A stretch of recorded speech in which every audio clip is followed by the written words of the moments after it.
Gue punya cerita. Sepanjang sekolah SMA, gue selalu bawa dagangan ke sekolah. Nih, kalau buat nulis CV, pengalaman kerja gue udah banyak bener dah.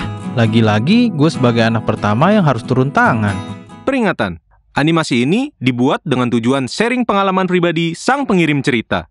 Dimohon untuk menghargai cerita tanpa menyudutkan beberapa pihak. Selamat menonton. Yang anak pertama mana nih? Sini merapat, guys. Hari ini gue bakal bawain kisah perjalanan dan keluh kesah sebagai anak pertama yang gak ada habisnya nih. Kenalin dulu dong, gue Roni, anak pertama dari 4 bersaudara. Asal dari Bogor dan usia gue sekarang... Gak usah disebut lah ya, masih muda lah pokoknya. Jadi cerita ini bakal kita mulai di tahun 2013 awal, dimana usia gue saat itu masih 17 tahunan. FYI, adik gue ada 3. Yang pertama usianya gak beda jauh sama gue. Kita cuma beda 2 tahun. Sebut aja namanya Edo. Adik gue yang kedua ini perempuan. Kita beda 6 tahun. Dan yang terakhir laki-laki. Kalau sama gue beda usianya 10 tahun. Sebut aja namanya Gio. Kita berasal dari keluarga yang biasa aja. Semuanya serba cukup. Alias dicukup-cukupin aja semua yang ada. Bokap gue sehari-harinya buka usaha bakso gerobak yang suka mangkal di perempatan atau kadang juga jalan keliling komplek. Bakso bokap gue ini lumayan dikenal enak sama orang-orang sekitar. Dan pelayanannya yang oke. Sayang aja beliau belum punya kesempatan untuk bisa buka kios sendiri. Yang mana nantinya ini akan jadi salah satu cita-cita kecil gue sepanjang gue tumbuh dewasa. Terus, ibu gue cuma ibu rumah tangga biasa yang kadang bantu bokap gue secara ekonomi dengan nitip jualan gorengan atau kue-kuean ke warung tetangga. Emang sih hasilnya nggak seberapa, tapi hasil receh itu lumayan buat uang saku adik-adik gue sekolah. Gue sendiri, sepanjang sekolah SMA, gue selalu bawa dagangan ke sekolah. Biasanya jajanan pagi kayak risol, nasi kuning gocengan, dan yang lainnya deh. Setiap pagi gue selalu bangun sebelum subuh buat bantuin nyokap, nyiapin dagangan dia, dan dagangan gue sendiri sebelum berangkat sekolah. Dari kecil, gue dibiasain buat selalu bantu urusan di rumah. Kayak jagain adik gue, bantu nyokap beberes rumah, bantu bokap benerin peralatan rumah tangga kalau ada yang perlu dibenerin. Apapun itu, pasti gue selalu terlibat. Nih, kalau buat nulis CV, pengalaman kerja gue udah banyak bener dah. Bejir! Tapi by the way, secara akademik, gue biasa aja. Malah bisa dibilang adik gue lebih pintar sekolahnya ketimbang gue. Sekali-kalinya pernah juara kelas juga cuma pas SMP dulu. Pas di SMA, nilai gue lewatin KKM aja udah syukur. Sampai suatu hari, bapak meninggal karena serangan jantung. Kejadian itu udah kayak petir yang nyamber ke rumah kita. Nyokap gue nangis bukan main, bahkan sampai lupa sama anak-anaknya. Lagi-lagi gue sebagai anak pertama yang harus turun tangan.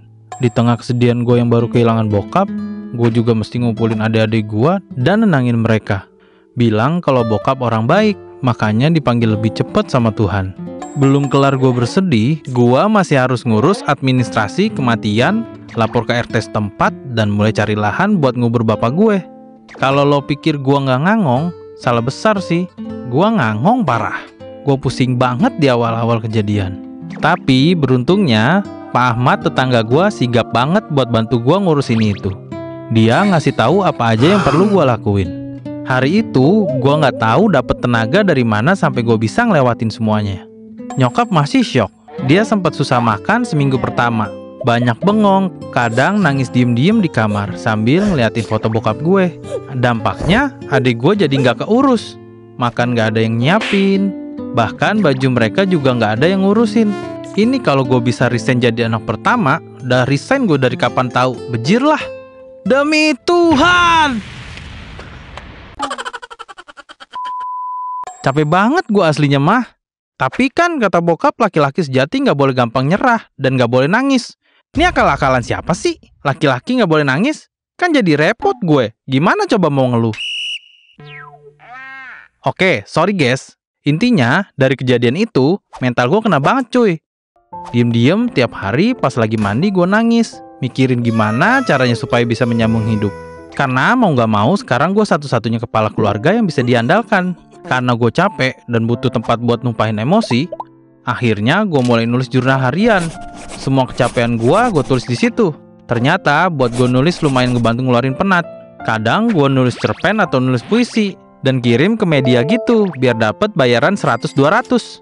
Lumayan buat uang saku dan biaya makan sehari-hari. Sebulan setelah kepergian bokap, akhirnya nyokap gue pelan-pelan mulai bangkit. Beliau mulai ngelanjutin usaha bokap, yaitu jualan bakso. Kebetulan nyokap udah dari dulu nemenin bokap jualan. Jadi beliau udah tahu racikan rahasianya biar rasanya tetap sedep. Nyokap mau kagak mau pakai uang santunan melayat buat modal usaha sewa kios kecil dekat rumah buat jualan bakso. Emang sih tempatnya masih kecil dan paling cuma bisa nampung 2-3 orang doang kalau makan di tempat. Tapi nggak apa-apa, kita merangkak pelan-pelan untuk bangkit. Anjay. Singkat cerita nih, jualan nyokap ternyata lumayan laku. Rasa dan harga disukai, bahkan sering banget yang beli tuh antri. Akhirnya penghasilan dari dagang bakso itu lumayan, bisa dipakai buat nyambung hidup dan biaya sekolah adik-adik gue. Sembari gue juga bantu jualan di sekolah. Dan kadang ngirim tulisan biar dibayar buat uang modal jualan gue sendiri. Waktu berlalu, gue selesai SMA dan alhamdulillah sekali gue dapet beasiswa semacam bidik misi untuk lanjut kuliah. Nyokap gue support banget. Dia bahkan semakin bulat tekadnya buat lebih giat lagi jualannya karena mau lihat anaknya jadi sarjana. Bah, mau nangis gue, terharu banget lah pokoknya gue. Setelah tahu nyokap gue semangat banget, gue juga gak mau kalah lah effortnya. Gue gak mau nyusahin nyokap gue. Akhirnya gue coba nyari kerjaan sampingan biar bisa menuhin kebutuhan gue selama kuliah. Selagi nyari sampingan itu, gue setiap pagi selalu nitip dagangan ke ibu kantin. Dan gue ambil hasilnya setelah pulang kuliah. Semua ajakan main hampir selalu gue tolak. Karena balik kuliah gue langsung bantu nyokap buat jualan. Emang sih, godaannya banyak banget. Apalagi di umur segitu lagi pengen-pengennya nongkrong. Tapi bagusnya, gue punya temen-temen yang support banget.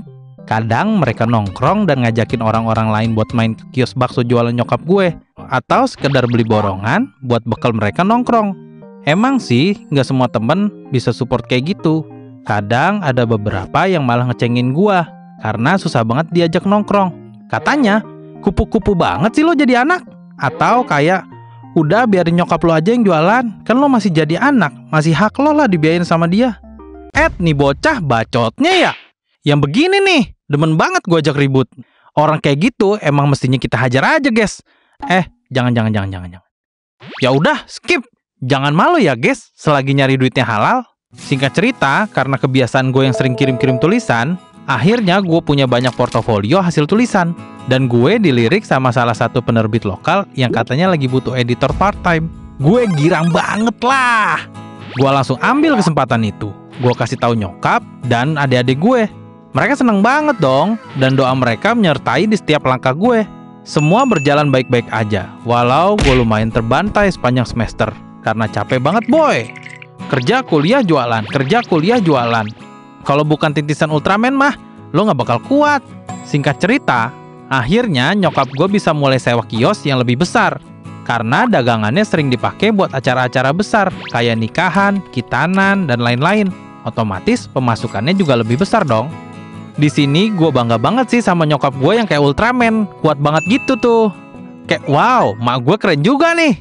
Seiring berjalannya waktu, adik-adik gue yang udah lumayan gede, udah mulai bisa bantu kerjaan rumah dan bantu nyokap gue jualan. Jadi gue juga bisa lebih tenang ketika ninggalin nyokap jualan sendiri. Akhirnya gue fokus sama part-time dan kuliah gue. Sampai di masa magang pun gue gak usah pusing lagi, karena udah sekalian dari kantor yang sama. Perusahaan tempat gue kerja puas sama hasil kerja gue. Sampai hari kelulusan gue pun tiba. Akhirnya gue sarjana coy. Di hari wisuda, nyokap gue nangis dan meluk gue erat banget.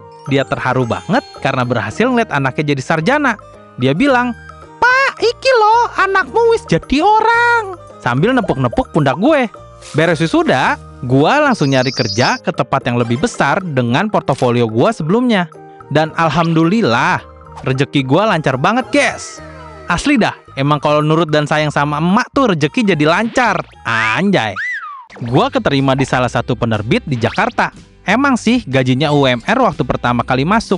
Tapi dengan gue yang ke Jakarta dan dapat penghasilan lebih besar, gue jadi bisa ngasih keluarga gue lebih besar juga. By the way, part-time gue zaman kuliah itu nggak mau dilepas. Akhirnya mau nggak mau, gue kerja di Jakarta sembari jadi part-time juga secara online. Bedanya part-time gue yang sekarang mah tinggal kurasi aja. Jadi lebih EZ ya guys. Anjay. Nyokap gue masih jualan sampai sekarang di kios yang sama. Bedanya beliau udah jadi mandor sekarang. karena yang jualin adik gue. Intinya dari kisah gue ini adalah, emang kadang perjalanan kehilangan itu sakitnya luar biasa. Tapi bukan berarti kita bisa berlarut-larut terlalu lama di kesedihan itu. Gua belajar dari nyokap gua buat bisa selalu kuat dan menjadi contoh yang baik buat adik-adik gua. Walaupun kadang kalau lagi mumet tuh rasanya kayak pengen jungkir balikin dunia. Tapi percaya aja kayak tagline Gojek, pasti ada jalan. Dah, buat teman-teman yang lagi berjuang, semangat terus. Pantang mundur selagi ada yang masih bisa disyukuri. Kita syukuri aja terus, pelan-pelan pasti bisa mencapai hidup yang lebih baik kok. Segitu aja cerita gua hari ini. Sehat selalu guys, semoga harinya Senin terus. Bye! Gimana ceritanya? Suka nggak? Kalau lu suka, jangan lupa subscribe ke channel kita ya. Bye!